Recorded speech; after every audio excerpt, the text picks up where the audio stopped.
Nag-history class ang ate ni dating Pangulong Rodrigo Duterte kung kailan nagsimula ang ugnayan ng pamilya Marcos at pamilya Duterte. Anya, hindi lang si VP Sara ang may ginawang sakripisyo para manalo si Pangulong Ferdinand Marcos Jr. noong 2022 elections dahil matagal na raw may utang na loob ang pamilya Marcos sa kanilang angkan. Si MJ Mondihar sa report exclusive. Para sa maraming kabataan ngayon, si Vice President Sara Duterte ang itinuturong dahilan kung bakit naging posible ang tagumpay ni Pangulong Ferdinand Marcos Jr. noong 2022.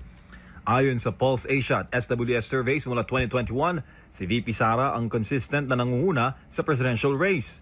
Bago pa man siya umatras para bigyang daan ang tambalang Uniteam. Ang Duterte factor ang nagsilbing pampabigat sa timbangan, lalo na sa Mindanao at Samasa. Class D at E voters na matibay na base ng kanilang pangalan. Pero sa bagong pagsisiwalat ni Eleanor Duterte, lumalabas na hindi lang ito isang simpleng political strategy ng eleksyon. Ayon sa kanya, may malalim na political alliance na ang pamilya Marcos at Duterte.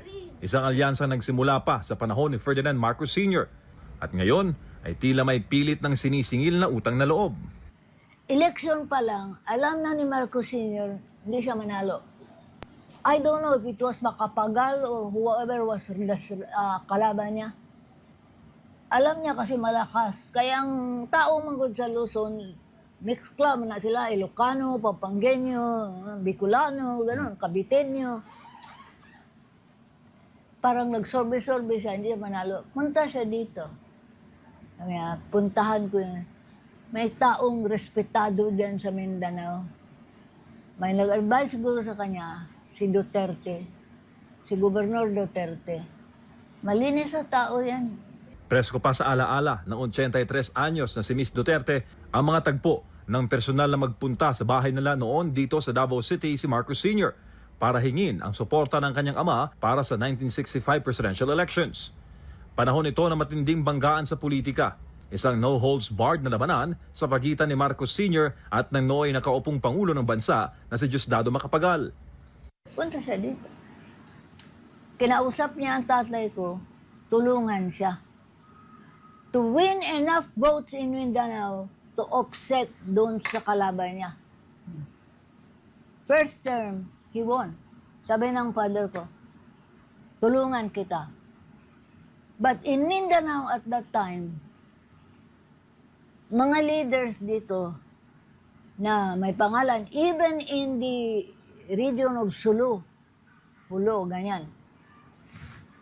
Kaibigan ng tatay ko yan eh.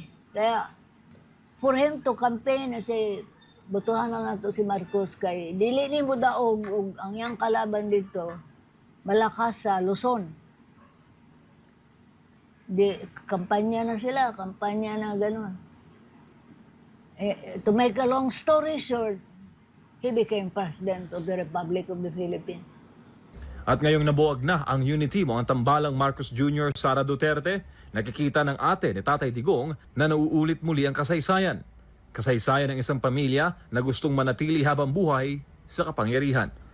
Ginagaya ngayon yan ng anak niya na they want to perpetuate. The real reason really na inaatake niya mga Duterte is because, tama yung sinabi ni Digong, he's right. They want to perpetuate the dynasty of the family. So they will spend money, they will steal money, they will bribe people, I don't know. Just so their family will benefit.